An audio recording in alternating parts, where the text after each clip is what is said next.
Apologize right now or get out. Daniel's voice didn't even shake when he said it, which was somehow worse than if he'd screamed it. We were standing in the kitchen on Decatur Street, the same kitchen where we'd painted the cabinets sage green 3 summers ago, and our 7-year-old son Eli was upstairs pretending to be asleep, and my husband of 9 years was giving me an ultimatum like I was a tenant who'd broken a lease. I remember looking down at the granite countertop, at the water stains shaped like Ohio that never came out no matter what I scrubbed it with, and thinking very clearly, this is the moment. Not the moment things broke. They'd been breaking for months, but the moment I stopped pretending they hadn't. Say you're sorry to my mother, he said again, or you can go stay somewhere else tonight. If you've ever had someone you loved hand you an ultimatum like it was a gift, you already know the strange calm that comes over you right before you make a decision that changes your whole life. I want to tell you exactly what I said back to him and what happened in the 6 weeks after, including the part where I packed 1 suitcase for my son, bought 2 tickets, and didn't tell Daniel which country we were flying to. Before I get into it, if you're the kind of person who believes a woman can rebuild a life from nothing, hit subscribe because this channel is full of stories like mine.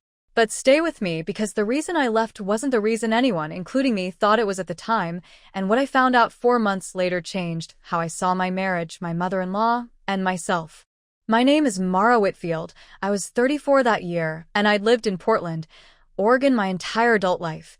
First in a rented duplex off Hawthorne with roommates I met on Craigslist, then in the house on Decatur Street that Daniel and I bought together in 2019 with a down payment that took us 6 years to save. Daniel was 36, a structural engineer at a firm downtown, steady and quiet in the way that had first drawn me to him at a mutual friend's barbecue in 2013. He'd been the only person there who asked me follow-up questions instead of waiting for his turn to talk. We married in 2016 at a small vineyard in Dundee, 40 guests, my father walking me down a gravel path in cowboy boots because his dress shoes gave him blisters. Eli was born in 2019, 3 weeks early, 7 pounds 2 ounces, and for the first few years of his life, I would have told you, without hesitation, that I had the life I wanted. Daniel's family was complicated in ways I'd noticed, but never examined too closely. His mother, Patricia, was a widow living in Beaverton who called Daniel every single day, sometimes twice, and who had a way of mentioning my cooking, my parenting, and my career choices that always sounded like compliments until I replayed them later in the car. His younger brother, Connor, was 32, worked in sales, and had a habit of needing money that never quite added up. A car repair here, a deposit there, and Daniel always covered it without discussing it with me first. I'd asked him about it exactly twice in 9 years of marriage. Both times he'd said, "It's family, Mara," in a tone that closed the conversation like a door. The warning signs, looking back, were never loud. They were small, almost polite.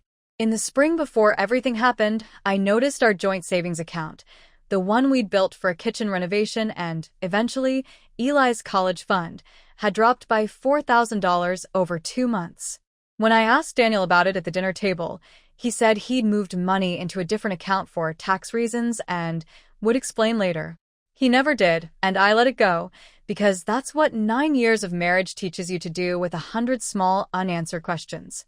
Patricia started coming to Sunday dinners more often that spring, sometimes twice a week, and she began referring to the house on Decatur Street as Daniel's house instead of ours, a slip I noticed every single time and never corrected because correcting Patricia felt like starting a war I didn't have the energy for. Eli, meanwhile, had started asking why Grandma Patricia cried in the bathroom sometimes when she visited. I didn't have an answer for him.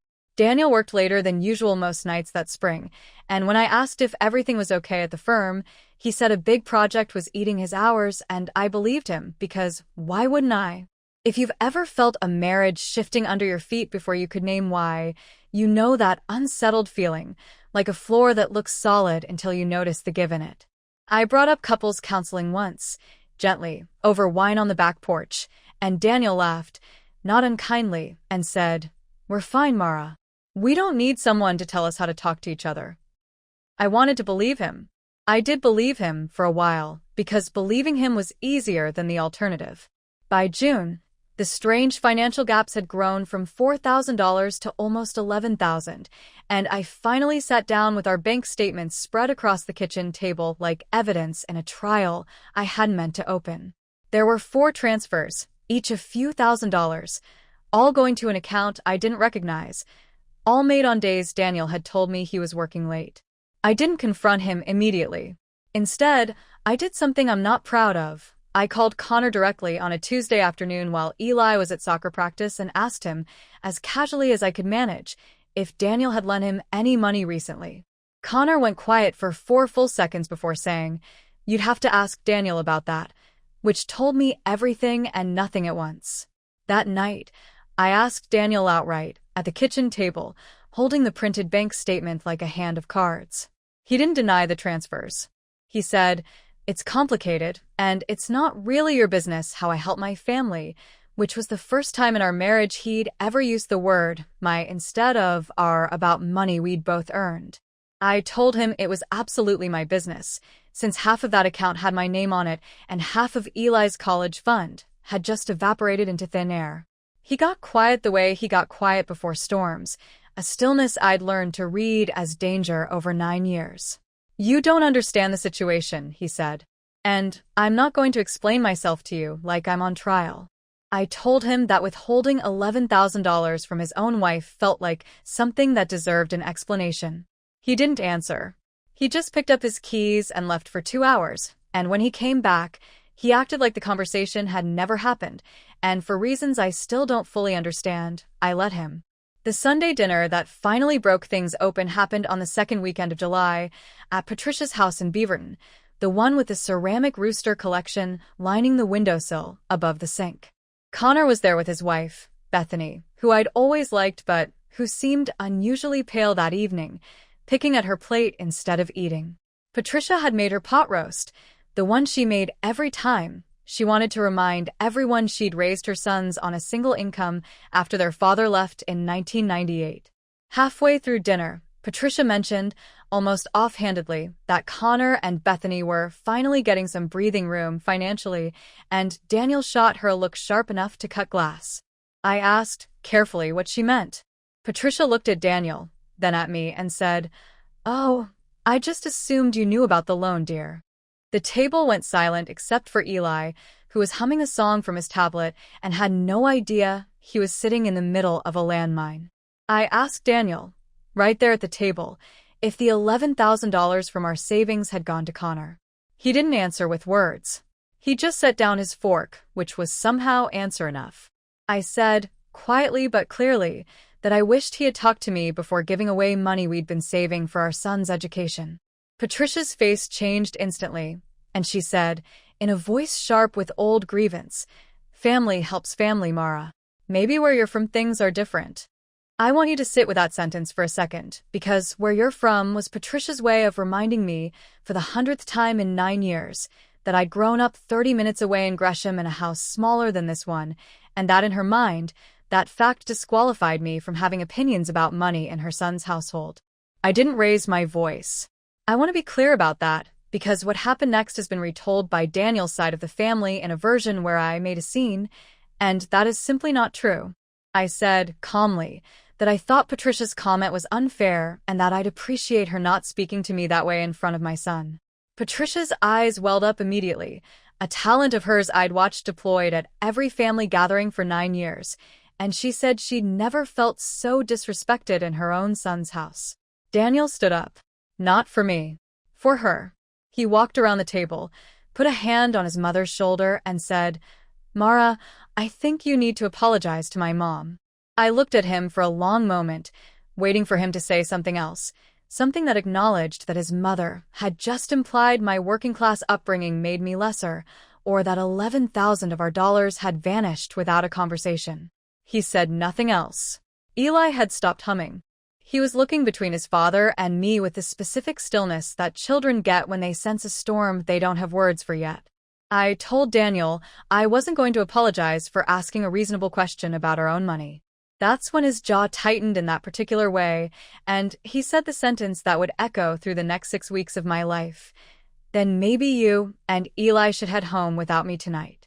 If you've ever been publicly outnumbered by your own spouse's family while your child watched, you know that specific, hollow kind of humiliation, the kind that doesn't announce itself as a turning point until much later, when you look back and realize that was exactly the moment everything shifted.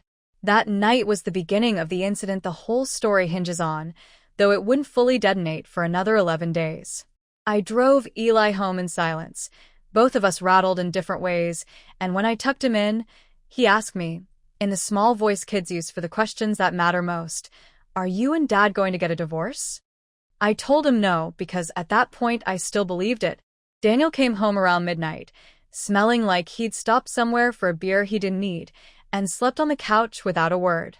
For the next week and a half, we existed in the kind of careful, polite silence that couples use instead of actually resolving anything, passing the salt, discussing Eli's summer camp schedule, avoiding each other's eyes over coffee. I kept waiting for Daniel to bring up the money, to explain, to apologize even a little. He never did.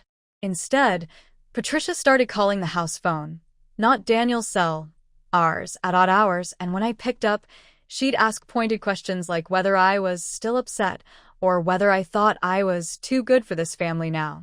On the following Friday, Daniel invited his mother over for dinner without asking me first, which had never happened in 9 years of marriage.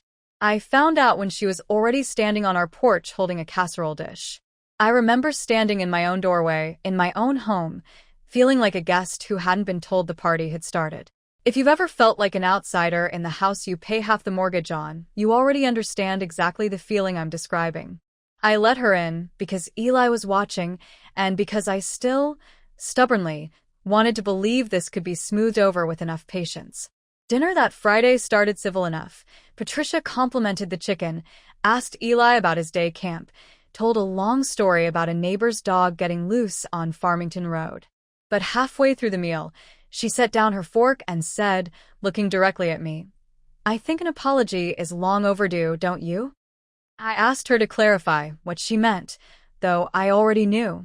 She said that a wife shouldn't humiliate her husband's family over money that was, in her words, going to a good cause. I asked her, evenly, if she considered $11,000 taken from our son's college fund without my knowledge to be a good cause. Daniel cut in before she could answer, saying, "Mara, can we not do this at the table, in front of Eli?" I told him that his mother had brought it up, not me, and that I was allowed to respond to a direct accusation. Patricia's voice cracked, again, that same practiced tremor, and she said she felt attacked in her own son's home. Daniel put his fork down. He looked at me with an expression I'd never seen from him before, something cold and finalized, like he'd already made a decision somewhere in his head days earlier and was only now announcing it. "Apologize to my mother right now," he said, "or I think you should go stay somewhere else tonight." Eli's spoon clattered against his bowl. The room went silent except for the hum of the refrigerator. I looked at my son's face, at the fear sitting there plainly, and I made a decision in that instant that had actually been building for 11 days, maybe 11 years. I said, "No." Just that. One word. And I stood up from my own table. "No," I said again, when Daniel opened his mouth like he hadn't heard me the first time. "I'm not apologizing for asking where our money went. And I'm not going to sit here and let your mother talk to me like I'm something you scraped off your shoe because I grew up in Gresham instead of Beaverton." Patricia gasped theatrically, a hand pressed to her chest, and said something about never being spoken to that way in her life, which struck me as remarkable given the things she'd said to me over 9 years without ever once apologizing. Daniel stood up too, and for a moment I hoped, he might finally take my side, might tell his mother that a private financial decision made without his wife's knowledge was, in fact, the actual problem in the room. Instead, he repeated himself, quieter this time, which somehow made it worse. "Apologize right now or get out." I looked at Eli, who had frozen with his spoon halfway to his mouth, eyes darting between his parents. I told Daniel I wasn't leaving my own house, but that if he wanted space, he was welcome to take it. He said this wasn't up for negotiation, that his mother deserved respect in what he called his family's home, a phrase that landed like a slap, considering my name was on the deed, too. Patricia, to her credit or discredit, said nothing to defuse it. She simply watched, the way you'd watch a fire you'd help start. I picked Eli up out of his booster seat, even though he was 7 and mostly too big for it, because in that moment I needed to hold him more than he needed to be held. I carried him upstairs, packed him a bag with his stuffed elephant and 3 days of clothes, and told him we were going to stay somewhere else for a little while. He asked if Dad was coming. I told him not tonight. We spent that first night at my sister Fiona's apartment in northeast Portland, off Alberta Street, Eli asleep on her pull-out couch with his elephant tucked under one arm while I sat at her kitchen table at 1 a.m., staring at a phone that wasn't ringing. Fiona, 3 years older than me and never one to soften things, poured 2 glasses of wine and said, "Mara, this has been building since Christmas.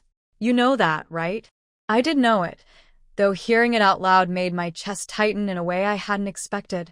Over the next several days, Daniel texted, but the texts weren't apologies. They were logistics. When was I bringing Eli back for his soccer game? Had I taken his charger by mistake? Nothing about the $11,000. Nothing about his mother's comment. Nothing about the word apologize he'd handed me like a verdict. On the 4th day, Patricia called me directly, and I made the mistake of answering. She told me that Daniel was devastated, that I was punishing an entire family over money that had gone to help Connor and Bethany through what she vaguely called a rough patch, and that if I truly loved my husband, I would swallow my pride and come home. I asked her, directly, what the rough patch actually was. She went quiet, then said it wasn't her place to say, which struck me as strange phrasing from a woman who'd had no trouble saying plenty of other things to me over the years. That night, lying on Fiona's pull-out couch next to my sleeping son, I opened my laptop and, for reasons I still can't fully explain except that something in me had finally, quietly, decided, I searched flights to Ireland, where my grandmother Siobhan had left me a small stone cottage outside Dingle that I hadn't set foot in since her funeral 6 years earlier. I didn't book the flights that night. I want to be honest about that because I think it's important. I wasn't impulsive about this, whatever Daniel's family said about me later.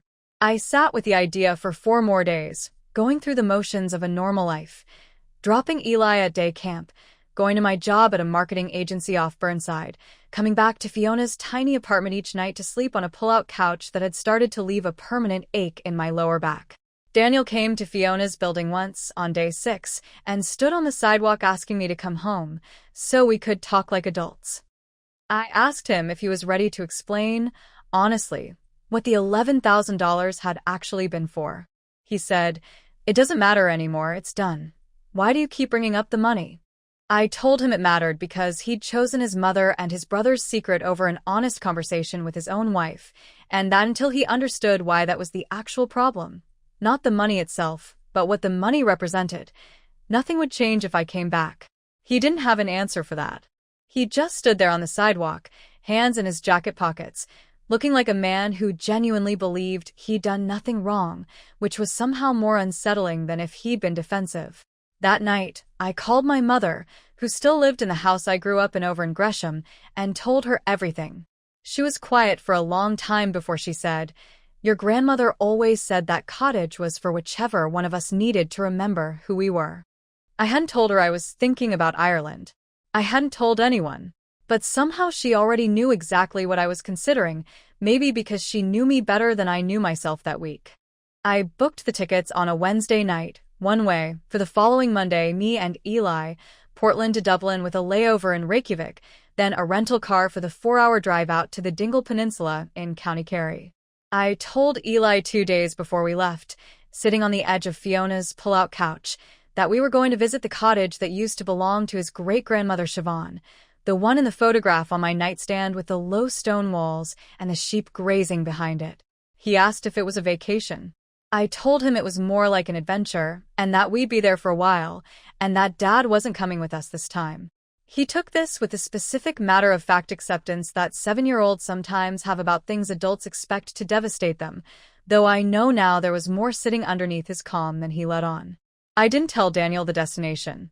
I told him in a single text that Eli and I needed space and that we were leaving the country for a while, that Eli was safe, and that I would be in touch. I turned off location sharing on my phone that same night. A decision that felt less like sabotage and more like the first deep breath I'd taken in months. Fiona drove us to PDX at 5 in the morning, hugging me so hard at the curb that Eli asked if she was going to break my ribs. "Send me pictures of the sheep," she said, which was her way of telling me she understood exactly why I was doing this without needing me to explain it further. If you've ever had someone in your life who didn't ask you to justify a hard decision, just helped you carry your suitcase to the counter, you know how much that kind of love is worth.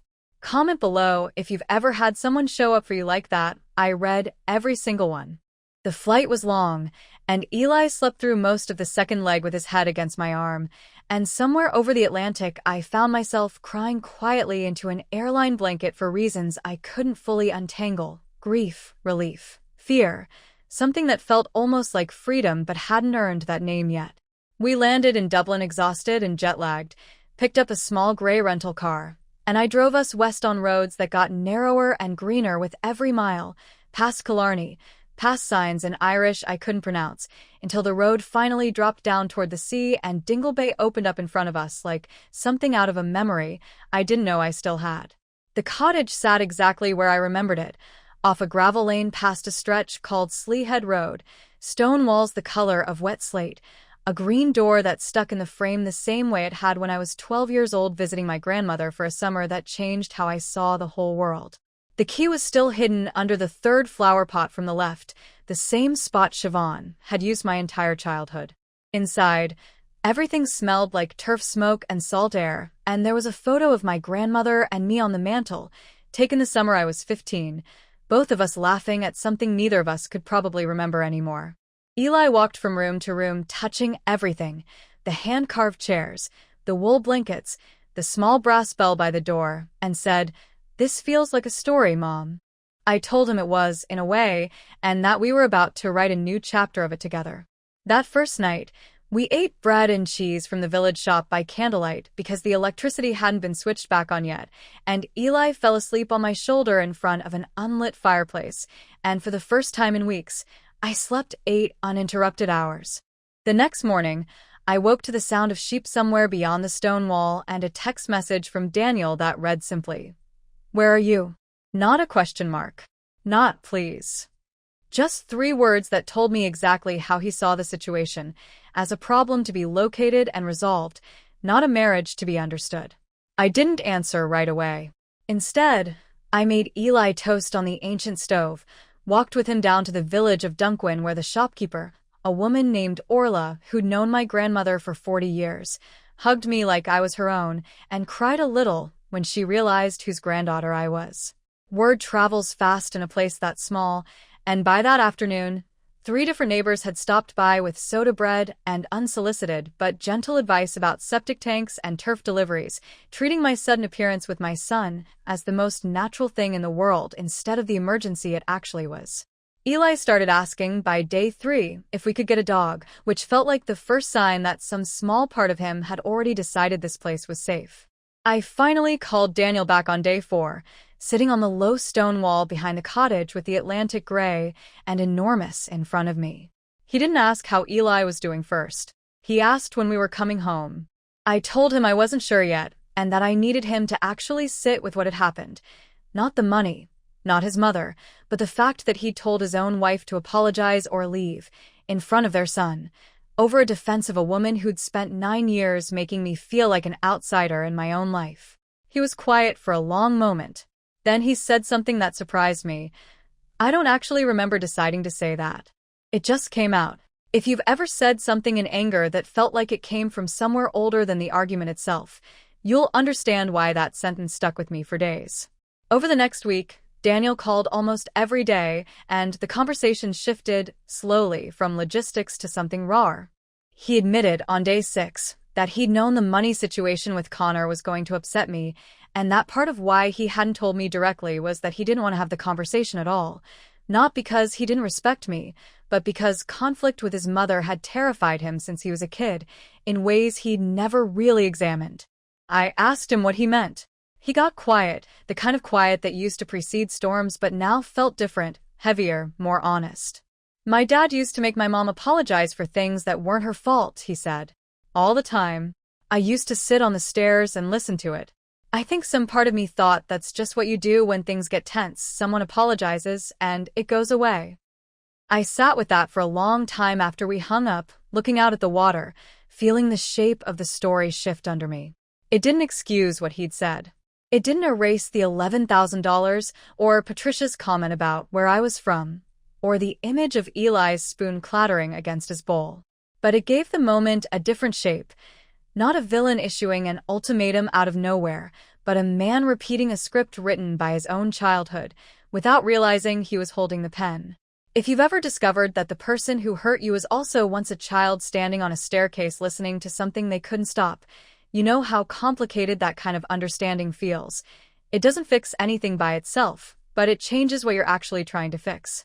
I told Daniel I needed time, he said, for the first time in the entire ordeal. Take whatever you need. I'll wait. Comment below if you've ever found out the real reason behind someone's worst moment. I want to hear how it changed things for you. Life in Dingle settled into a rhythm faster than I expected. I enrolled Eli in the small local primary school in September, a 2-room building with 31 students total, where the teacher, Mr. Brennan, welcomed him with a patience that made my chest ache with gratitude. Eli came home the first week with a new accent creeping into his vowels and a friend named Tig, who lived on a working sheep farm up the hill. I started freelancing for my old marketing agency remotely, mornings at the kitchen table with the door open to the sound of the sea, and slowly, without quite noticing it happening, I started to feel like myself again. Not the version of myself that had been shrinking politely at Patricia's dinner table for 9 years, but someone closer to who I'd been before I learned to make myself smaller for other people's comfort. Fiona flew out to visit in late September, and the two of us sat on the stone wall behind the cottage one evening with mugs of tea, watching Eli chase Tig's border collie through the field, and she asked me, gently, if I thought I'd ever go back. I told her I didn't know, and that for the first time in a long time, not knowing didn't feel like failure. It felt like room to breathe. Daniel and I talked twice a week by then, and the conversations had changed texture entirely. He told me he'd started seeing a therapist on his own, something he'd flatly refused when I'd suggested couples counseling back in the spring. He told me about a memory he'd unearthed in one of those sessions, his mother crying in the bathroom when he was 9, the same crying Eli had asked me about months earlier, and how he'd learned that day that keeping the peace mattered more than being honest. If you've ever watched someone start to understand their own patterns for the first time, you know it's a strange thing to witness from a distance, hopeful and heartbreaking in equal measure. In early October, Patricia called me directly for the first time since we'd left, and I almost didn't answer. When I did, her voice sounded different, smaller, somehow, without the practiced tremor I'd grown used to over 9 years. She told me she'd been thinking a lot since we left, and that she owed me an apology, though it came out clumsy and half-formed, the way apologies do when someone isn't used to giving them. She said she hadn't meant the comment about where I was from the way it landed, and I told her, honestly, that I thought she probably had meant it exactly that way, but that I appreciated her admitting it caused harm regardless of intent. There was a long silence on the line. Then she told me something I hadn't expected, that Connor and Bethany's rough patch hadn't been what I assumed. Bethany had been diagnosed with early-stage thyroid cancer that spring, and their insurance had denied a specific treatment Connor believed gave her the best chance, and rather than tell the whole family and risk Bethany feeling like a burden, Bethany's specific request, apparently, Connor had asked Daniel privately for help, swearing him to secrecy because Bethany didn't want pity, especially not from Patricia, who had a habit of turning other people's crises into occasions for her own grief. I sat on the stone wall with the phone pressed to my ear, feeling the entire shape of the last 4 months rearrange itself. It didn't erase what had happened. Daniel still should have talked to me, still should have found a way to help his brother without emptying our son's college fund in secret, but it meant the money hadn't disappeared into nothing. It had gone toward keeping someone alive. If you've ever discovered that a betrayal you carried for months had a hidden, human reason behind it, you know how strange it feels to be angry and moved at the same time. I called Daniel that same night, before I'd even fully processed what Patricia had told me, and asked him directly why he hadn't told me about Bethany's diagnosis, even under the promise of secrecy to Connor. He was quiet for a long moment, And then he said something that finally sounded like the whole truth instead of a piece of it. I panicked. Connor made me promise not to tell anyone, and I didn't know how to explain giving away that much money without breaking that promise, so I just didn't explain it at all. And then when you found out, I was so scared of Connor finding out I'd told you, and so scared of my mom finding out about the diagnosis before Bethany was ready, that I just shut down instead of being honest with you. And then when Mom said what she said about where you're from, some old part of me just reacted instead of thinking, because keeping her from crying felt more urgent in that second than protecting you. I know how that sounds. I've had a lot of time to sit with how that sounds. I told him it sounded like a real answer for the first time in 4 months, and that I respected him telling me even though it clearly cost him something. I also told him it still didn't undo the moment at the table, the ultimatum, the choice he'd made in front of our son to protect his mother's comfort over his wife's dignity. He agreed, without defensiveness, which was new. I'm not asking you to forget it, he said. I'm asking for the chance to be different going forward, even if that takes a long time to prove. I told him I needed to see that, not just hear it, and that Eli and I weren't ready to come back yet, but that I was willing to keep talking. It was the first conversation in the entire ordeal that felt like two adults actually trying to understand each other instead of defending territory. Bethany called me the following week, her voice thinner than I remembered but steady, and thanked me for not making this into a bigger scandal than it needed to be, which struck me as a strange thing to be thanked for, given that I hadn't known what this even was until Patricia told me. She explained that she hadn't wanted anyone to know because her own mother had died of cancer when Bethany was 19, and the entire extended family had spent that year treating her like a fragile object instead of a person, and she'd sworn she'd never let that happen to her again. I understood that in a way I hadn't expected to, the specific desire to keep your dignity intact even while everything else falls apart, the same instinct that had made me stand up from that dinner table back in July instead of accepting an apology that wasn't mine to give. Bethany told me her treatment was going well, that her latest scans looked promising, and that Connor had cried with relief in the hospital parking lot in a way she'd never seen from him before. I told her I was glad, genuinely, and that I hoped she knew none of what had happened was her fault. She said she knew that now, though it had taken her a while to believe it, and that she was sorry the ripple effects had landed on my marriage the way they had. I told her that the marriage had problems long before the money, and that in a strange way, this whole ordeal had forced a conversation we should have had years earlier. Eli, overhearing bits of this conversation from across the cottage kitchen, asked me afterward if Aunt Bethany was going to be okay, and I told him yes, and watched something in his small shoulders relax that I hadn't realized had been tense. If you've ever watched a child carry worry they never voiced out loud, you know how much lighter a house feels once that worry finally gets named and answered. By November, the Dingle winter had settled in properly, short gray days, wind that rattled the window panes, rain that came sideways off the Atlantic, and I found, to my own surprise, that I loved it. Eli had grown 3 inches, or so it seemed, and had picked up enough of the local rhythm of speech that his teacher joked he'd be fully carry by Christmas. Daniel flew out for the first time in mid-November, staying not at the cottage but at a small bed and breakfast in the village, a boundary I'd asked for and one he respected without argument, which itself felt like evidence of something shifting. We met at a cafe in town, the two of us, while Eli was at school, and I watched my husband walk in looking thinner than I remembered, older somehow, carrying himself with less of the certainty he used to wear like armor. We talked for 3 hours. He told me about therapy, about the staircase memory, about a new habit his therapist had him practicing where he had to name what he was actually feeling before responding to conflict instead of defaulting to whatever kept the peace fastest. He asked about my life in Dingle with real curiosity instead of the veiled impatience I used to hear underneath his questions, and when I told him about Eli's friend Tig and the sheep farm and Mr. Brennan's classroom, he actually smiled, the real kind, not the polite kind he used at his mother's dinner table. Before he left the cafe, he asked if he could see Eli before flying home. I said yes.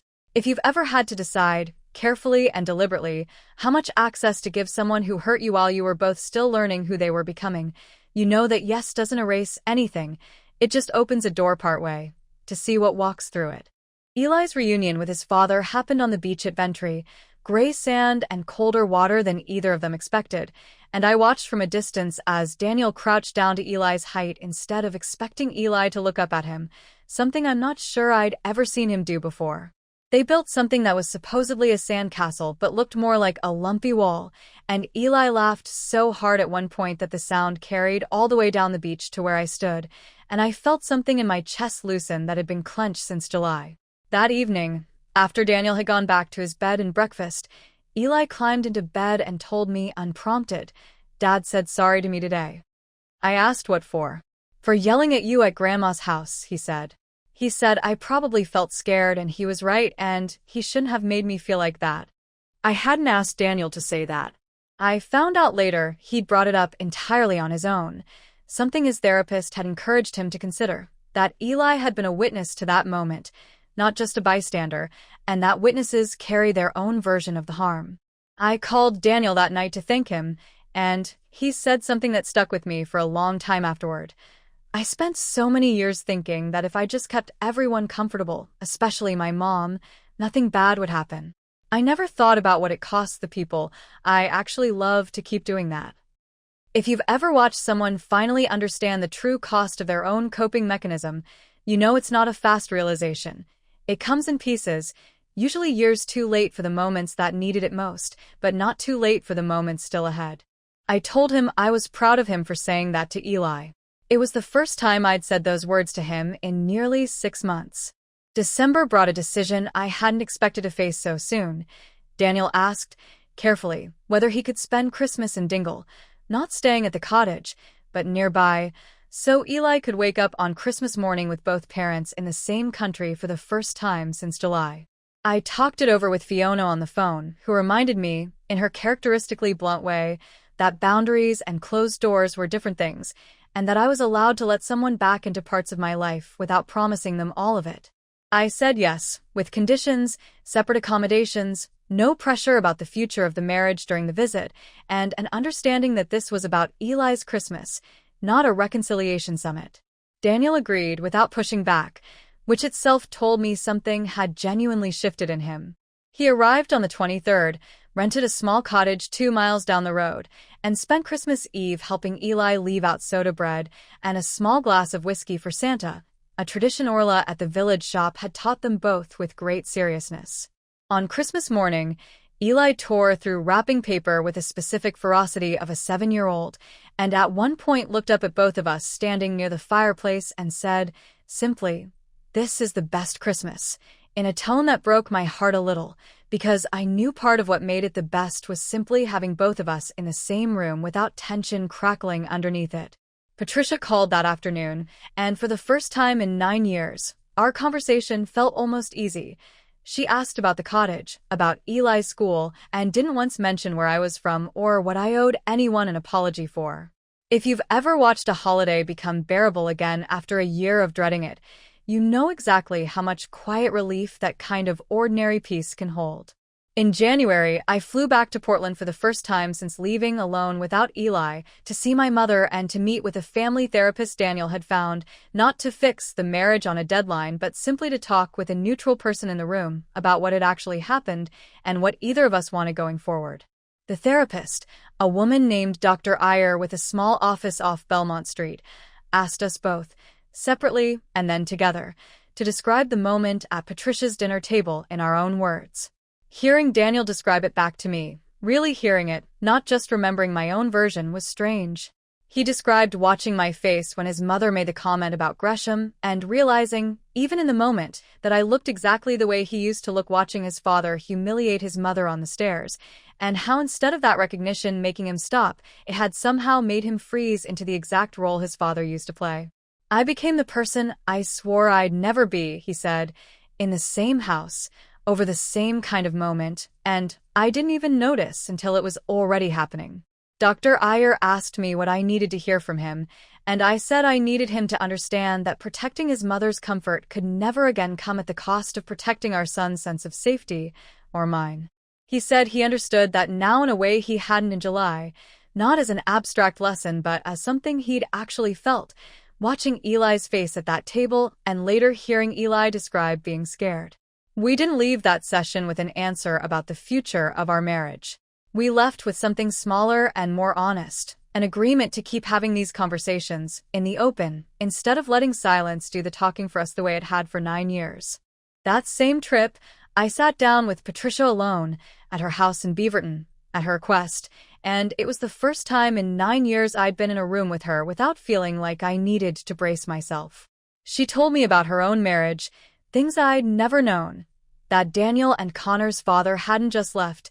He'd left after years of exactly the kind of behavior Daniel had displayed at that dinner table, ultimatums and public humiliation dressed up as discipline, and that Patricia herself had spent years apologizing for things that weren't her fault just to keep the peace in a house that was never actually peaceful. I think I taught my sons that love means managing everyone's comfort so no one leaves, she said, looking down at her hands. I didn't realize until this year how much damage that teaches, until I watched it happen to you. It wasn't a complete rewriting of who Patricia was. She still had moments of that old sharpness in the months that followed.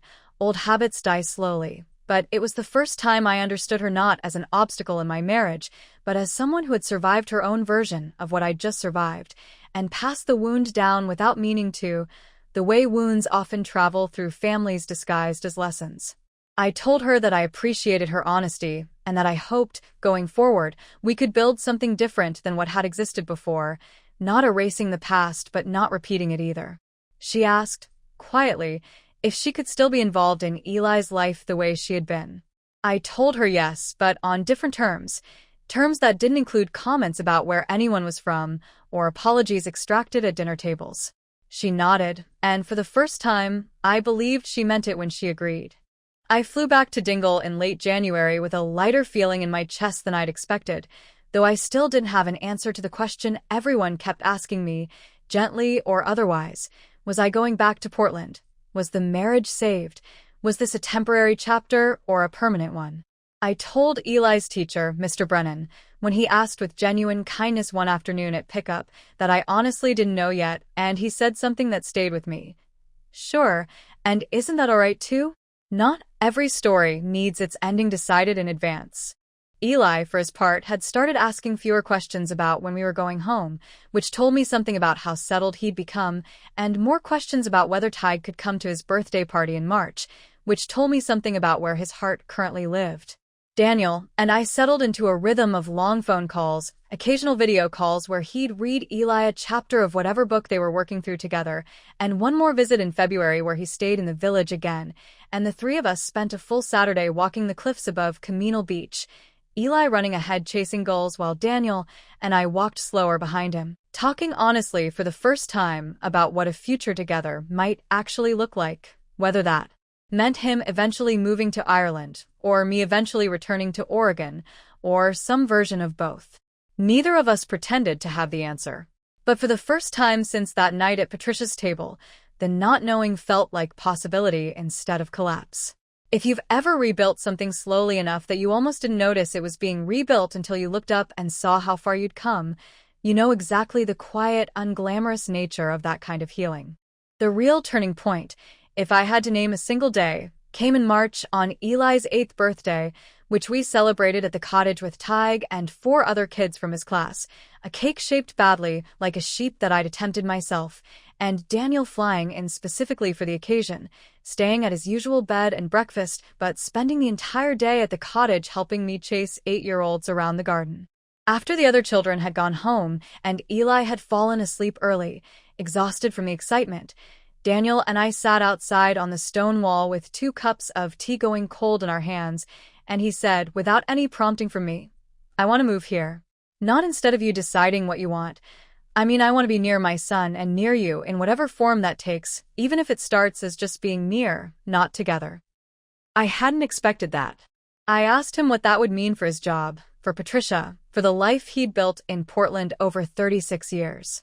He said he'd already started looking into structural engineering firms in Cork and Limerick, that he'd talked to Patricia about it and she'd cried, but not in the manipulative way she used to. Actually cried, out of a mix of grief, and he thought something like pride that he was trying to change his life instead of just talking about it. I'm not asking you to promise me anything, he said. I just don't want to keep being someone Eli sees twice a year on a screen. And I don't want to keep being someone you talk to like a colleague instead of a husband. I want to earn back the chance to be neither of those things. I told him I needed to think about what that would actually look like in practice: separate living arrangements, clear boundaries, real accountability, not just proximity mistaken for progress. He agreed to all of it without hesitation, which itself felt like the clearest evidence, yet that something in him had genuinely changed. It wasn't instant, and it wasn't uncomplicated. Daniel's job search in Ireland took 4 months, through the spring, and there were setbacks: a firm in Cork that ghosted him after 2 interviews, a visa complication that required paperwork I hadn't realized would be so tangled, a difficult phone call in April where Patricia, in a moment of old habit resurfacing, told Daniel he was abandoning his mother in her old age by even considering the move, which sent him spiraling for a few days until his therapist helped him see the pattern for what it was. He called me during that spiral, honest about it instead of hiding it the way he used to, and said, "I almost called off the whole plan because of one guilt trip. I caught myself doing exactly the thing that got us here in the first place." I told him recognizing it in real time was different from July, when he hadn't recognized it at all until it was already causing damage. He held on to the plan. In May, a firm in Killarney, close enough to Dingle for a manageable commute, offered him a position, and he accepted it within a day. Meanwhile, Eli had settled so thoroughly into life in Dingle that when I gently asked him, one evening over dinner, how he'd feel if we ended up staying permanently, he looked at me like I'd asked an unnecessary question and said, "I already live here, Mom." Something about the simplicity of that answer settled a question I'd been circling for months. If you've ever watched a child arrive at clarity faster than the adults around him, you know how humbling that particular kind of honesty can be. Kids rarely dress their truths up in the hedging language adults use to avoid commitment. Daniel moved to Ireland in late June, almost exactly a year after the night at Patricia's dinner table, renting a small flat in Killarney rather than moving into the cottage, a boundary I'd asked for, and he'd honored without complaint, understanding, I think, that proximity had to be earned in stages rather than assumed all at once. The first few months were strange in ways neither of us fully anticipated. We were, in effect, dating again, going for dinner in Dingle Town on Friday nights while Orla's teenage daughter watched Eli, having the kinds of conversations we'd stopped having somewhere around year 5 of our marriage, back when logistics had quietly replaced curiosity. There were hard nights, too. In August, an old argument resurfaced about a comment Daniel made offhand about my cooking that landed wrong, and instead of either of us shutting down the way we used to, we actually talked it through, both naming what we were feeling instead of letting it curdle into silence, and it was the first real test of whether the changes were durable or just performance for an audience of therapists and distance. They held. Patricia visited in September, staying at a bed and breakfast in the village rather than assuming she'd stay with us, another small but meaningful shift, and she spent an entire afternoon with Eli learning to identify wildflowers along the cliff path, patient in a way I hadn't seen from her in 9 years of marriage. Before she left, she pulled me aside and said, quietly, "I'm sorry it took me 61 years to learn how to apologize properly. I'm trying to make up for lost time." It wasn't a complete transformation. Old habits still surfaced occasionally, a comment here, a sharp edge there, but the direction had genuinely changed, and that, I was learning, mattered more than perfection ever could. By October, Daniel and I had started spending 3 or 4 nights a week together as a family, Eli splitting his sleeping arrangements between the cottage and, occasionally, staying over when Daniel visited, though we hadn't formally moved back in together and weren't in a rush to. We went to a second round of sessions with a therapist, this time one based in Killarney, who Daniel found, and who specialized in what she called repair after rupture, couples who'd survived something specific and identifiable rather than a slow general drift. In one session, she asked me directly whether I'd forgiven Daniel, and I found the question harder to answer than I expected. I told her I had forgiven the version of him who'd said those words at that table, in the sense that I understood where they came from and no longer carried the raw fury I'd carried in July. But I told her forgiveness, for me, wasn't a single door that swung open. It was closer to a series of small trust deposits made consistently over time that eventually added up to something solid enough to build on. Daniel said he understood that, and that he didn't expect forgiveness to erase the consequences of what he'd done, only to make room for a future that didn't have to be defined entirely by that one dinner table. Eli, blissfully unaware of the emotional architecture being rebuilt around him, mostly cared about whether we'd get the promised dog for his birthday, and in November, we did. A scruffy rescue mutt from a shelter in Tralee that Eli named Sausage, over both our objections, a name that has, against all odds, stuck permanently. If you've ever watched a family slowly reassemble itself not through one dramatic gesture, but through hundreds of small, unglamorous, repeated choices, you know that's usually what real repair actually looks like. The one-year anniversary of that dinner at Patricia's house fell in July, and I marked it, privately, by walking down to the cliffs above Camino alone one morning while Eli was at a friend's house and Daniel was at work in Killarney. I sat on a rock overlooking water that had somehow become as familiar to me as the streets of Portland once were, and I thought about the version of myself who'd stood up from that table a year earlier, shaking slightly, holding a 7-year-old who didn't fully understand what he'd just witnessed. I didn't feel triumphant exactly. I felt something quieter, a kind of settled clarity that comes from having survived something and actually learned from it, rather than simply endured it and moved on unchanged. That evening, Daniel came by the cottage and I told him what the day meant, and he was quiet for a while before saying he'd been thinking about it too, that he'd actually written Patricia a letter that morning, not to send, just to write, working through everything he wished he'd understood a year earlier. He read me a line from it. I thought protecting you meant keeping you comfortable. I understand now it meant telling you the truth even when it cost me something. I asked if he was going to send it to her after all. He said he already had, that morning before coming over. Patricia called 2 days later, crying, the real kind again, and told him it was the first time in his life she felt like she truly knew her son. If you've ever watched someone you loved finally say the hard, true thing to the person who needed to hear it most, you know how much relief and grief can occupy the same moment.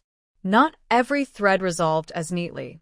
Connor and I had a harder time rebuilding trust, in part because he'd asked Daniel to keep a secret that had nearly cost my marriage, and in part because his own guilt about that made him distant with me for most of the year, avoiding eye contact at family gatherings, keeping conversations short and logistical.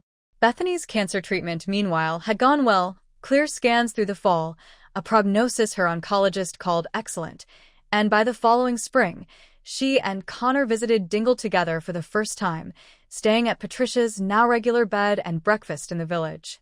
Connor and I finally talked directly one evening while Bethany and Daniel put the kids to bed. Bethany's sister's 2 children had come along for the trip, and he apologized, awkwardly but sincerely, for putting Daniel in a position that had nearly destroyed a marriage he genuinely admired. I told him I understood why he'd made the choice he did, that protecting Bethany's dignity during the scariest year of her life wasn't a crime, but that the secrecy itself had done damage that took a long time to undo. He said he understood that now, especially watching how close he'd come to losing his own wife and realizing how differently he'd have handled every choice if he'd had more time to think it through instead of panicking. We didn't become close overnight, but we started, that evening, actually talking instead of orbiting each other at a safe distance, and over the following months, small gestures accumulated, a phone call here, a shared joke there, until something resembling an actual relationship began to take shape between us, built on honesty this time instead of avoidance. Eli's 9th birthday, the following March, looked almost nothing like his 8th. Daniel and I hosted it together at the cottage, no longer as 2 separated parents coordinating logistics, but as 2 people who had, slowly and deliberately, moved back in together 3 months earlier, after over a year of careful, incremental rebuilding. Patricia came for the whole week, staying at her usual bed and breakfast, and spent an afternoon teaching Eli and Tig how to make her pot roast, the same dish from that fateful dinner a year and a half earlier, though this time the kitchen was full of easy laughter instead of the coiled tension I remembered. I watched her from the doorway at one point, flour on her hands, patiently showing Eli how to sear the meat, and felt something I hadn't expected to feel toward her again, genuine affection, uncomplicated by old grievances. Connor and Bethany sent a video message since they couldn't make the trip that particular year, Bethany looking healthy and vibrant, 6 months clear on her latest scans, both of them promising to visit in the summer instead. Fiona flew out for the birthday too, and the two of us sat on the familiar stone wall behind the cottage that evening after the party had wound down, watching Eli and Sausage the dog chase each other in circles across the field while Daniel cleaned up inside. "You look like yourself again," Fiona said, "more than you did even before all this happened." I asked her what she meant. "You used to shrink a little at every family dinner back home," she said. "You don't do that anymore." I hadn't realized, until she said it, how completely that particular habit had disappeared from my life, replaced by something steadier that had taken an entire uprooting to find. That summer, Daniel and I renewed our vows quietly, just the two of us and Eli and a local dingle registrar, on the same cliffs above Camino Beach where we'd first talked honestly about our future 18 months earlier. It wasn't a grand gesture, no guests beyond our son, no elaborate dress, just the wind, the gray Atlantic, and a promise that felt entirely different from the one we'd made in a vineyard in Dundee a decade earlier, because this one was built on actual knowledge of each other's capacity to fail and to repair, rather than the hopeful blindness of two people who hadn't yet been tested. Eli, now 9, stood beside us holding Sausage's leash, occasionally shushing the dog when he barked at passing gulls, and at one point during the short ceremony, he leaned over to me and whispered, "This is way better than the first time, right? Because now we know what we're doing." I laughed harder than the moment probably called for, but he wasn't entirely wrong. Daniel, when it came time for him to speak, didn't recite anything rehearsed. He looked at me and said, "I spent most of our marriage thinking love meant keeping the peace at any cost. I know now it means telling the truth even when the peace breaks a little. I'm not going to be perfect at that, but I'm going to keep trying, out loud, where you and Eli can see it." Patricia, watching from a respectful distance since I'd asked to keep the ceremony small, cried through the entire thing and afterward hugged me longer than she ever had in the 11 years I'd known her. If you've ever rebuilt a promise on more honest ground the second time around, you know it doesn't erase the first version. It just makes the second one sturdier, because it's made with open eyes instead of hopeful ones. Not everyone in the story got a tidy resolution, and I think that's worth saying honestly because I don't want to pretend every relationship healed at the same pace or to the same degree. Patricia and I built something real, but it never became the warm, uncomplicated closeness some daughters-in-law have with their mothers-in-law. There remained a careful quality to our relationship, an awareness on both sides of how easily old patterns could resurface if either of us stopped paying attention. I made peace with that. Not every relationship needs to become effortless to become good enough, honest enough, sustainable enough. Connor and I settled into a friendly, but not deeply close relationship, mostly built around our shared love for Eli and Bethany's ongoing recovery, which reached the 2-year clear mark that same summer, a milestone the whole family celebrated together at Patricia's house in Beaverton during a trip back to Oregon for Fiona's wedding. Standing in that same kitchen, the one with the Ohio-shaped water stain, holding a glass of champagne while Bethany laughed with Eli across the room, I felt the strange vertigo of standing in the exact place where everything had unraveled, now populated by people who had genuinely worked to become better versions of themselves. Daniel caught my eye from across the room at one point, and I knew without either of us saying anything that he was thinking the same thing. Later that night, back at my mother's house in Gresham, Eli asked me if we were staying in Oregon or going back to Ireland. I told him Ireland was home now, and he nodded like that had never been in question, already halfway back to whatever game he was playing on his tablet, the ease of a child who'd never doubted where he belonged. That trip back to Oregon gave me something I hadn't expected, closure with the house on Decatur Street itself, which Daniel and I had decided to sell that spring rather than hold on to as some kind of unresolved anchor between two lives. We walked through it one last time before the new owners took possession, an older couple from California looking for quieter retirement, and I stood in that kitchen one final time, running my hand along the granite counter, over the Ohio-shaped stain that had witnessed the worst night of my marriage and, in its own strange way, the beginning of its repair. I didn't feel grief standing there, which surprised me. I felt something closer to gratitude, For the version of myself who'd had the courage to pick up her son and leave, and for the version of Daniel who'd eventually had the courage to follow, not to reclaim the old life, but to build an entirely new one worth having. Eli, wandering through his old bedroom one last time, found an old drawing taped inside his closet door, one he'd made in kindergarten of our family, 2 tall stick figures and 1 small one, a crooked sun overhead, and asked if he could bring it to Ireland. I told him, of course. Daniel and I stood together in the empty living room afterward, the same room where we'd once painted those sage green cabinets, and he took my hand and said, simply, "I'm glad we didn't lose this. I'm glad you didn't let me lose this." I told him I almost had more than once, and that the only reason we hadn't was that he'd finally done the actual work instead of just wanting the outcome. He agreed, without defensiveness, the way he'd learned to over 2 years of practice. Back in Dingle that autumn, life had taken on a shape I could barely have imagined 2 years earlier, sitting on Fiona's pull-out couch searching flights in the middle of the night. Eli, now in his final year of primary school before heading to secondary school in Dingletown, had become fully, unmistakably a local, fluent in the specific rhythm of Kerry slang, capable of naming every farmer's dog within a 2-mile radius, utterly unbothered by weather that would have sent Portland Eli running for shelter. Daniel had been promoted at the Killarney firm, leading a small team on a coastal restoration project he talked about with a kind of genuine enthusiasm I hadn't heard from him in years, maybe ever. We'd settled into small rituals that felt earned rather than assumed, Sunday dinners at our own table, just the 3 of us and sausage underfoot, no ultimatums, no extracted apologies, just ordinary conversation about school and work and whatever nonsense Eli had picked up from Tig that week. Patricia visited every few months now, always staying at the bed and breakfast, always bringing something small for Eli, and our phone calls had become genuinely pleasant rather than something I braced myself for. I'd started writing about the experience, first just for myself in a journal I kept by the fireplace, then, eventually sharing pieces of it online, which is, in a roundabout way, part of how you're hearing this story now.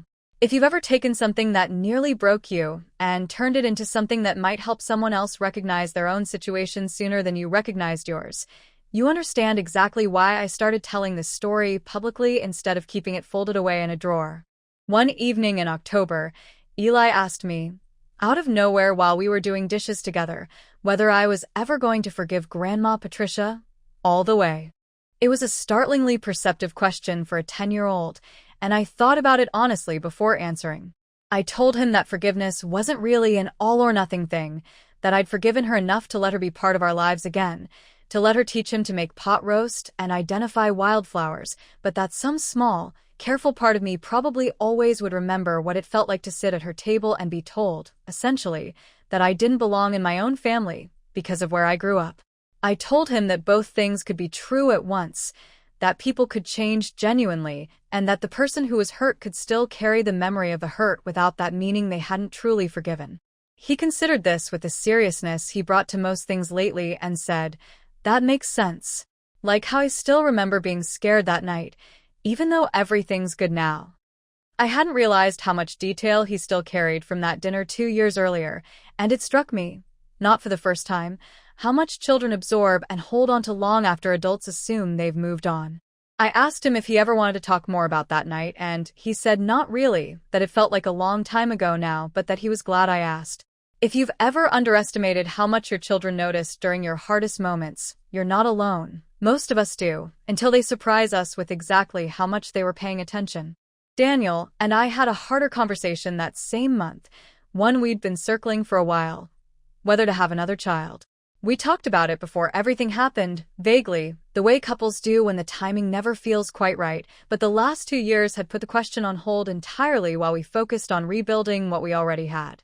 Sitting by the fire one night after Eli had gone to bed, Daniel brought it up carefully, saying he understood if the idea felt too risky given everything we'd been through, but that he wanted to be honest that he still hoped for it if I did too. I told him I needed to know, concretely, that the patterns that had led to that dinner table 2 years earlier were actually gone, not just improved, because I wasn't willing to bring another child into a family still working out old wounds through ultimatums and silence. He said he understood completely, and that he'd keep going to therapy regardless of what we decided, because he'd realized somewhere in the last 2 years that the work wasn't really about saving the marriage anymore. It was about becoming a person he actually respected, independent of any relationship survival depending on it. That answer, more than any promise he could have made about the future, told me something had genuinely shifted at the root instead of just at the surface. We didn't make a final decision that night, but we agreed to keep talking about it honestly, without the old habit of one of us shutting down when the conversation got difficult.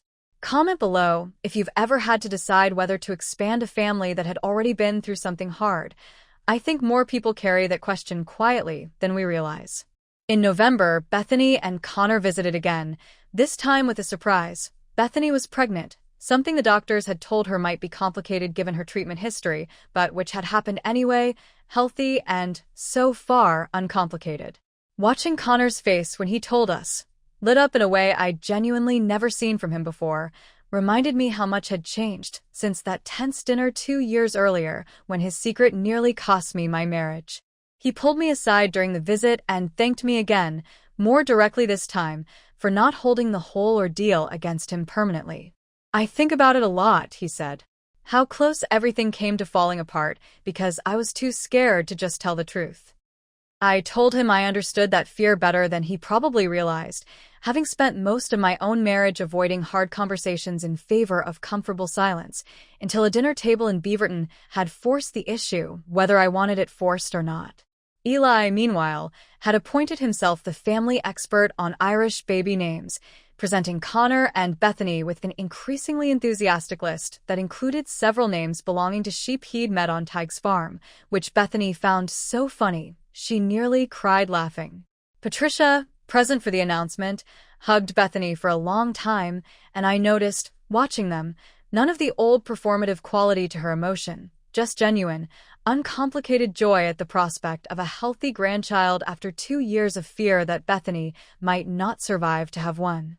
If you've ever watched a family's hardest chapter give way, slowly, to genuinely good news, you know how much sweeter that good news tastes for having survived the hard part first. By the following spring, Daniel and I decided, together and deliberately, that we were ready to try for another child, a decision we made not out of any pressure to complete some imagined family picture, but because both of us, independently, felt like we'd actually become the people we wanted to be raising a second child. Eli, now approaching 11, greeted the news of an eventual sibling with a specific dramatic enthusiasm of an only child who has spent years lobbying for a sibling and can't quite believe the campaign finally worked. He immediately began drafting a list of responsibilities he intended to claim, most of them involving teaching the future baby to identify sheep breeds and throw a ball for sausage. Patricia, when we told her over video call, cried the good kind of tears again and asked, tentatively, if she could visit more often once the baby arrived, a request that would have made me tense 2 years earlier and now simply made me happy. Daniel, sitting beside me during that call, told his mother directly, gently but clearly, that he wanted her involved, but that he also needed her to understand that boundaries around family conflict were permanent now, not negotiable, not something that would loosen with time or grandchildren. She said she understood. And something in the way she said it made me believe her more than I had at any point in the 2 years since that dinner. That night, after the call ended, Daniel and I sat by the fire, Eli long asleep upstairs, sausage curled at our feet, and I found myself thinking back to the woman who'd sat in Fiona's apartment searching flights to a country she hadn't visited in years, desperate for anywhere that wasn't the life she'd been living. She'd had no idea, that night, how far the story would eventually travel. I found out I was pregnant in June, almost exactly 3 years after that dinner at Patricia's table, and told Daniel on the same stone wall behind the cottage where he'd first told me he wanted to move to Ireland, which felt like too perfect a symmetry to be entirely coincidental, though I promise I hadn't planned it that way. He cried, actually cried, something I'd seen him do maybe twice in our entire marriage before that year, and said, "I don't think I would have survived losing you and Eli. I think about that more than you probably know." I told him I thought about it too, sometimes, the version of our life where I'd stayed at that dinner table and apologized just to keep the peace, the version where none of this rebuilding had ever needed to happen because nothing had ever cracked open enough to force it. I told him I was grateful, in a strange and complicated way, for the crack, because without it, I'm not sure either of us would have found the courage to become the people we were now. We told Eli together that evening, and he responded with the specific over-the-top excitement of a child who has been promised something for over a year and finally gets to celebrate its arrival, immediately calling Tig to share the news before we'd even finished explaining it fully. Patricia, told the next morning, offered to fly out immediately to help however she could, and for the first time in the entire saga, her offer felt like exactly what it was: genuine generosity, without an agenda, without a debt attached. If you've ever watched an offer of help transform from something you'd once have needed to brace against into something you could simply, gratefully accept, you know how much distance that particular shift represents. The pregnancy wasn't entirely smooth. A scare in the second trimester sent us to the hospital in Tralee for 2 anxious days, Eli staying with Orla from the village shop while Daniel and I waited for test results that eventually came back reassuring. During those 2 days, I watched Daniel handle fear in a way I don't think the man from 3 years earlier could have managed. Instead of retreating into silence or forced calm, he told me directly how frightened he was, held my hand through every uncertain hour, and afterward admitted to his therapist, and then to me, that his instinct in moments of crisis used to be to shut down entirely, and that staying present through genuine fear instead of numbing it had been one of the hardest things he'd worked on in 3 years of therapy. I used to think being strong meant not feeling scared, he told me, sitting in that hospital room. I think now it means feeling scared and staying anyway. When the good news finally came, healthy heartbeat, no concerns, we drove back to Dingle in near silence. Both of us wrung out with relief, and picked up Eli from Orla's, who'd fed him an entire tray of scones and let him help mind the shop counter, treating the whole ordeal with the practical warmth that had made this small corner of Ireland feel like home from nearly the first week we'd arrived. That night, tucking Eli into bed, he asked if the baby was going to be okay, and I told him yes, with more certainty than I'd actually felt 2 days earlier, because by then, finally, I believed it. Our daughter was born in December, 3 years and 5 months after that dinner in Beaverton, in a small hospital in Tralee with Daniel beside me the entire time and Orla waiting in the hallway with Eli, who'd insisted on being nearby, even though the actual delivery room was, thankfully, off-limits to 11-year-olds. We named her Siobhan, after my grandmother, whose cottage had become the unlikely foundation of an entirely rebuilt life, and whose stubborn insistence on leaving that stone house to whichever one of us needed to remember who we were had turned out to be more prophetic than any of us could have known. Patricia flew out 3 days later, holding her new granddaughter with a gentleness that made me forgive, in that moment, every sharp comment from 9 years of marriage more completely than any apology ever could have.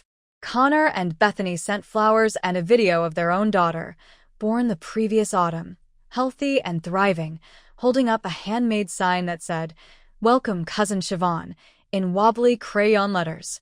Eli held his baby sister for the first time sitting in the hospital chair, terrified and thrilled in equal measure, and said quietly, "I'm going to teach her everything about the sheep," which struck me, in that exhausted, overwhelmed moment, as about as complete a welcome to the world as any child could offer. Daniel sat beside the hospital bed that first night, watching both his children sleep, and said, more to himself than to me, "We actually made it here." I told him we had, and that I was glad, finally and completely, that neither of us had given up on getting there, even through the parts that had nearly convinced us it was impossible. Siobhan's christening the following spring brought nearly everyone back to Dingle at once: Patricia and Connor's family from Oregon, Fiona and my mother from Gresham, Orla, and half the village who'd watched Eli grow up over 4 years and considered themselves, by now, honorary extended family. Standing outside the small stone church after the ceremony, watching Eli chase Tig and 2 younger cousins across the churchyard while Sausage barked joyfully at everyone within reach, I found myself standing next to Patricia, both of us watching the chaos with matching expressions of exhausted contentment. "I never imagined this," she said, back when Daniel first told me he was moving here. "I thought I was losing my whole family to a foreign country." I told her she hadn't lost anything, she'd just gained a slightly larger map to it. She laughed, a real laugh, and said something I've thought about often since. I spent so many years thinking love meant keeping everyone close and comfortable. I think I understand now it means letting people go far enough to become who they actually are and trusting they'll bring you along for parts of it. My mother. Meeting Patricia properly for the first time despite 11 years of overlapping family, hit it off with her almost immediately, the two of them trading stories about raising sons and daughters respectively with the easy camaraderie of women who'd both survived difficult marriages of their own, decades apart. Fiona pulled me aside at one point during the reception and said, "You know this whole thing started because you refused to apologize for a completely reasonable question, right? I hope you remember that part clearly." I told her I remembered it more clearly than almost anything else in my life. That evening, after most of the guests had gone back to their bed and breakfasts and hotels around the peninsula, Daniel and I sat outside the cottage with both kids finally asleep, Siobhan in the bassinet by the window, Eli sprawled across his bed with sausage curled against his feet, and we talked, quietly, about how strange it was that the worst night of our marriage had become, in hindsight, the reason for nearly everything good that followed it. Not because the pain itself was worth it exactly, but because we'd both, eventually, chosen to let it mean something instead of just letting it break us. Daniel told me he still thought about that dinner table often, not with shame exactly anymore, but with a kind of clear-eyed gratitude that he'd been forced to see himself honestly before too much more damage accumulated. I told him I thought about the version of myself who'd almost apologized that night, just to keep the peace, and how different every single thing that followed would have been if I had. No cottage rebuilt into a home, no Siobhan asleep by the window, no Patricia teaching Eli to make pot roast in a kitchen 4,000 miles from where the whole story started. "I'm glad you said no," Daniel said, quietly, looking out at the dark water beyond the stone wall. "I know it cost you everything, temporarily, to say it, but I don't think either of us would be who we are now if you hadn't." I told him I was glad too, and that some of the most important things I've ever done started with refusing to shrink myself for someone else's comfort, even when the cost of refusing looked, in the moment, like losing everything. Looking back now, for years removed from that night in the kitchen on Decatur Street, I understand things about that moment I couldn't have understood while I was living through it. I understand that Daniel's ultimatum wasn't really about an apology to his mother at all. It was about a lifetime of learning that peace mattered more than truth, a lesson passed down from a father who left and a mother who cried in bathrooms, absorbed by a boy who grew into a man still trying to keep everyone comfortable at any cost, including his own wife's dignity. I understand, too, that my own refusal to apologize wasn't really about that specific dinner either. It was about 9 years of quietly shrinking myself in rooms where I should have taken up exactly as much space as anyone else, 9 years of small comments about where I came from that I'd absorbed instead of challenged, until one dinner table finally asked more of me than I had left to give without breaking. Neither of us fully understood, that night, what we were actually fighting about. It took distance, an entire ocean of it, to see the shape of it clearly. If you've ever found yourself in a conflict that seemed to be about one small thing but was actually about years of accumulated something else, you know exactly the strange relief of finally understanding what you were really upset about, even years after the moment that forced the reckoning. Eli is 12 now, taller than me by an inch, still fluent in Carrie slang, still best friends with Tig, now old enough to babysit Siobhan for short stretches while Daniel and I go into Dingletown for dinner, something we do every Friday without fail, a ritual we protect fiercely because we both know now how easily ordinary connection erodes when you stop actively choosing it. He asked me recently, with the particular bluntness of a preteen who has decided he's old enough for real answers, whether I ever regretted leaving Portland that summer.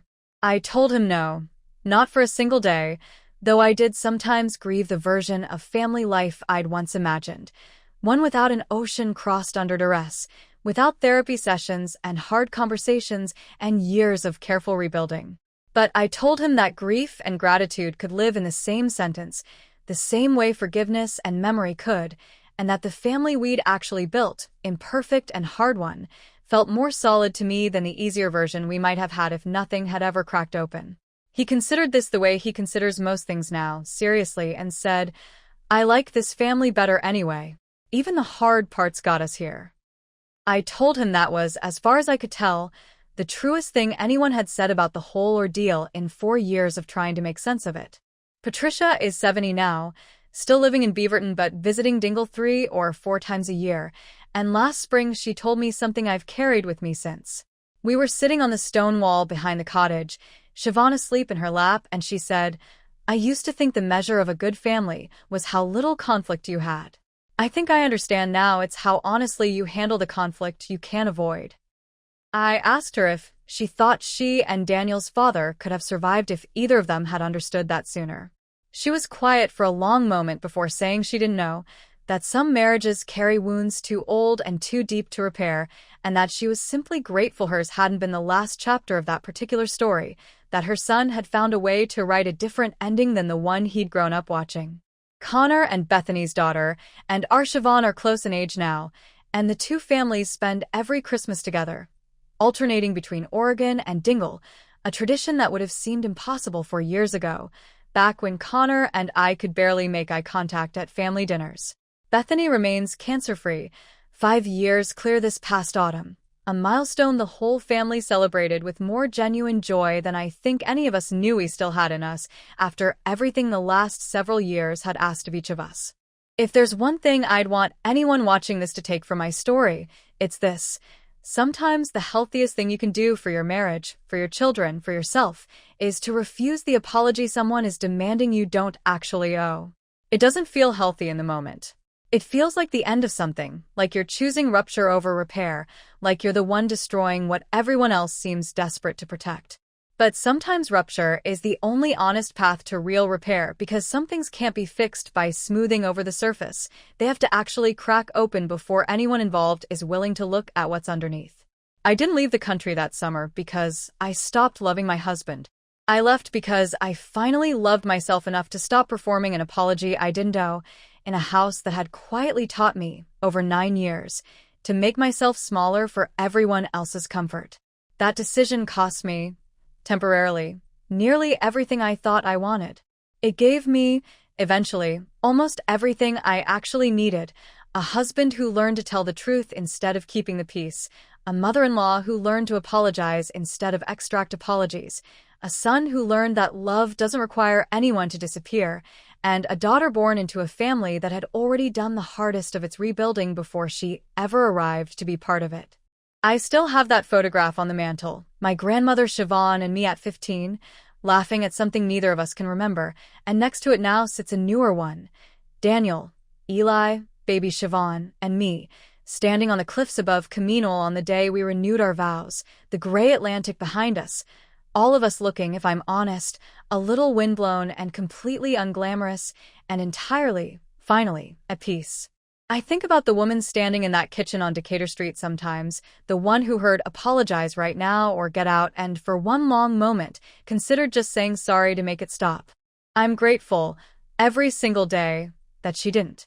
If you've made it this far with me, thank you for sitting through every part of the story, the hard parts and the healing ones alike. Stories like mine only get told because people like you keep showing up to listen, and every single one of you who comments, shares, or hits subscribe helps keep this channel alive for the next person who needs to hear that leaving isn't always the end of a family. Sometimes it's the only way one gets the chance to actually become whole.